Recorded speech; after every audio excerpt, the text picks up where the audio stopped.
Are there grounds for impeachment? Well, with us to talk about it is a man in favor of that impeachment, Brazilian attorney Fernando Santiago. Thanks for being with us here It's my pleasure. on France 24. The grounds under which she's being impeached have a bit complicated. Have to do with fiscal bookkeeping. There's talk about obstruction of justice, but that's not precisely in the remit against her. Are there really grounds to impeach her? Indeed, actually, people make a lot of confusion between the corruption scandals that we're living in Brazil and the grounds on the impeachment. They are mainly not the same. Of course, impeachment is a political act, mainly, but you need some legal grounds to do so. But the legal grounds from which she's being judged is related to the fiscal responsibility law, which she did some mismanagement on the public funding and leaving some accounts unpaid that should not be, and that's what they call, the pedals. But is it willful deceit? I mean, is it really grounds for impeachment, the fact that there was mismanagement? Is that really grounds for impeachment? Yes, technically, yes. But of course, the main reason for the impeachment is political. It's related to the behavior she had and her government at all had on the corruption business in Brazil. And then she lost all the political support, and Brazil can't be ruled anymore by her. So they took into consideration the existence of legal grounds giving rise to the impeachment and the political base that she doesn't have anymore. Because we saw a few days ago the vote in the Chamber of Deputies.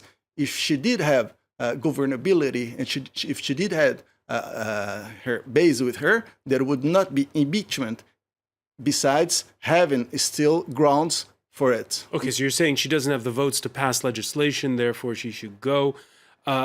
What, though, of her successor, Michel Temer? He and his party, which are now in the opposition, they too are engulfed in the Petrobras scandal. Does he have the legitimacy to rule? Well, so far he has. He's the vice president. He's not directly mentioned and directly implicated on the corruption scandal. His party, which is called PMDB, has always been around government. His party has always been there. So it's pretty casuistic, the fact that he passes into opposition right now, because he wants to be separate from the actual government, the image of the actual government.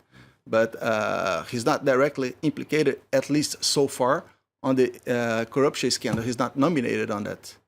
All right. There's this sense, and we've talked about it in the France 24 debate with Brazilians, that there's a growing polarization, some even likening it to the situation in Venezuela, where let's call it hate between the left and the right is growing over all of this. Again, the question is, how do you tone it down? How do you make Brazil governable again? That's $1 million question. And I think there is polarization in Brazil, but they're not as drastic as they could be elsewhere.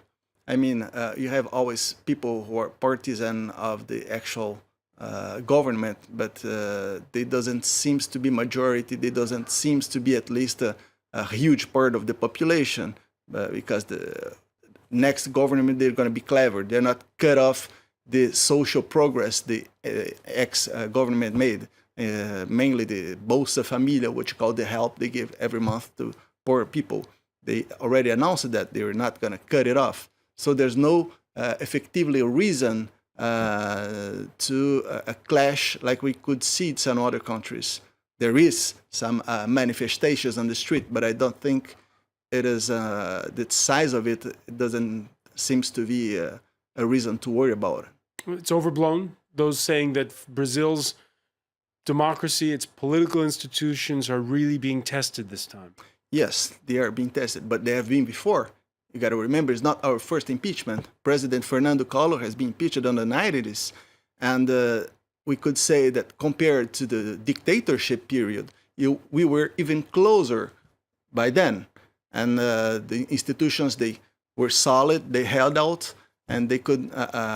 We came out with a very bad president for Brazil, which was Sarney. It was worse, very bad years for Brazil economy. But the institutions were there, they held still, and they're still there.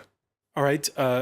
right now, there's definitely the votes to impeach Dilma Rousseff. However, one poll in a newspaper in Sao Paulo saying that the votes are not there in the Senate to actually remove her from office, because there'll be her trial in the Senate in a U.S. Style impeachment trial afterwards.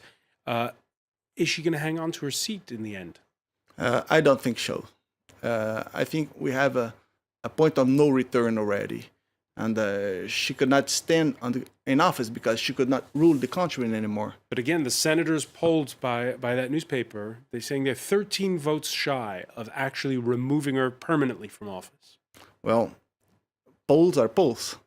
Let's see the result. I think we're going to have it pretty fast. But I don't believe so.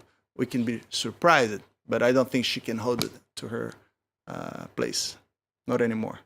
Fernando, Santiago, sorry to ask you this, but it is France 24, and we have a president here who's very unpopular. Okay. His numbers below 20% in approval rating. What do you think of the concept of recalls when it comes for presidents? Do you think they apply? They should apply everywhere in all countries? No, I think every country has its specificities, and it's the best way to fail or it's to apply the same rule everywhere. All right, many thanks for that, Attorney Fernando Santiago, for being with us here on France 24. Coming